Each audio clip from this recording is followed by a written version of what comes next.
की खबर सुनकर तो बड़े बड़े रंगे सियार भी सदमे में हैं। भाई साहब, दुनिया में टैलेंट के कद्र भले हो ना हो, लेकिन गधों की किस्मत के क्या कहने। गधा पालो और 50 लाख रुपया ले जाओ। अरे भैया, जिस देश में लोग एक दूसरे को गधा साबित करने के लिए पूरी जिंदगी कोर्ट कचहरी और रैलियों में गुजार देते हैं, वहां अब सरकार गधों को फर्स्ट क्लास सिटीजन बनाने जा रही। मतलब उनका आधार कार्ड और वोटर आईडी कार्ड नहीं बनेगा, लेकिन इज्जत आम नागरिकों से ज्यादा होगी। आप पूछेंगे कैसे? वैसे राजनीति में गधों की इज्जत पहले से ही थी। चुनाव आता है तो जनता को गधा बनाया जाता है, और जब चुनाव जीत जाते हैं तो पब्लिक को ही गधा समझा जाता है। यानी कि गधा गधा हर तरफ है। वो ओम प्रकाश आदित्य की कविता है ना, इधर भी गधे हैं उधर भी गधे हैं, जिधर देखता हूं गधे ही गधे हैं।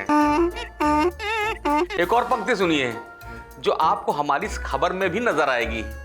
घोड़ों को मिलती नहीं घास देखो, घोड़ों को मिलती नहीं घास देखो, गधे खा रहे हैं च्यवनप्राश देखो। तो फिर ये भी सुन लीजिए। क्या?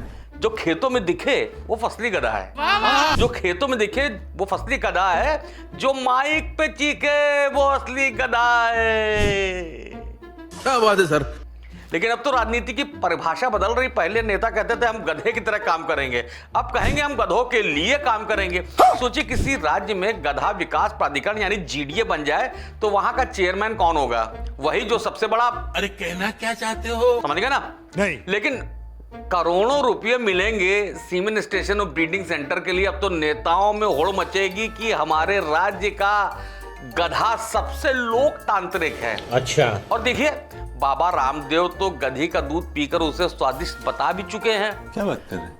इसको लेकर सोशल मीडिया पर कहीं डिबेट न छिड़ जाए।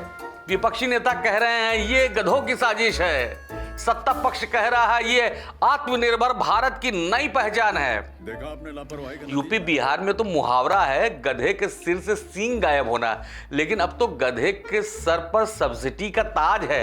अब कोई किसी को गधा कहेगा तो वो बुरा नहीं मानेगा, बल्कि पूछेगा भाई सब्सिडी मिल गई क्या, वो भी 50% वाली। खाओ मां कसम। अभी तक हम कहते थे धोबी का कुत्ता न घर का न घाट का, लेकिन गधे ने बाजी मार ली है। गधा अब न घर का रहा न घाट का, वो तब सीधे स्टार्टअप का मालिक बन गया है। बाप रे। कल को अगर कोई गधा चौराहे पर ढेंचू ढेंचू करे तो उसे चुप मत कराइएगा। हो सकता है वो आपका पैन कार्ड और आधार कार्ड मांग रहा हो ताकि 50 लाख की सब्सिडी के लिए अप्लाई कर सके। एक रिपोर्ट कह रही है कि देश में बस 1,23,000 गधे बचे हैं। अरे भाई, ये सरकारी आंकड़ा है। अगर आप फेसबुक या एक्स के कमेंट बॉक्स में झांक कर देखेंगे तो ये संख्या करोड़ों में मिलेगी। वहां तो हर आदमी दूसरे आदमी को गधा बनाने की ट्रेनिंग दे रहा है।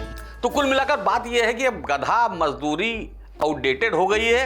अब गधा एंटरप्रेन्योरशिप का जमाना आ गया है। अगर आपके पास भी कोई ऐसा दोस्त है जो शक्ल और अक्ल से इस स्कीम के लिए योग्य लगता है तो उसे ये वीडियो टैग कर दीजिए। 50 लाख का आधा कर लीजिएगा ना। इसलिए मैं तो चला सर्वे करने कि हमारे मोहल्ले में कितने पॉलिटिकल गधे हैं और कितने नेचुरल। आखिर 50 लाख का सवाल है बॉस। फिलहाल अमा जाने दो। नमस्कार, राम राम।